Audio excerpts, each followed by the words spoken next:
પોરબંદરમાં આવેલ ગાંધી જન્મસ્થળનું અંતે સમારકામ તો શરૂ થયું છે, પરંતુ તે કામગીરીમાં પણ બેદરકારી દાખવવામાં આવતા પ્રવાસીઓ પર જોખમ સર્જાયું છે. આથી યોગ્ય રીતે કામગીરી કરવા માંગ ઉઠી છે.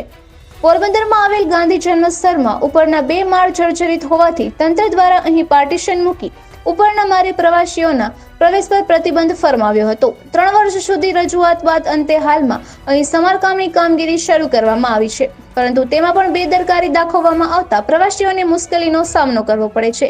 અહીં સમારકામ દરમિયાન કોઈ આડસ કે પડદો રાખવામાં આવ્યો ન હોવાથી બાંધકામનું મટીરીયલ નીચેથી પસાર થતા પ્રવાસીઓ પર પડી રહ્યું છે. ઉપરાંત ધૂળની ડમણી પણ સતત ઉડે છે અને કાંકરીઓ અને પથ્થરો પણ નીચે પડે છે.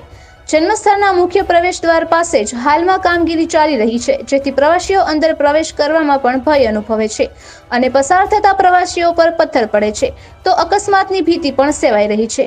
ઉપરાંત ધૂળ અને રજકણ ઉડવાના કારણે વયોવૃદ્ધ પ્રવાસીઓ તો બીમાર પડી જવાના ભયના કારણે અહીં પ્રવેશતા જ નથી. આથી આડોશ રાખી યોગ્ય રીતે કામગીરી કરવામાં આવે તેવી માંગ ઉઠી છે.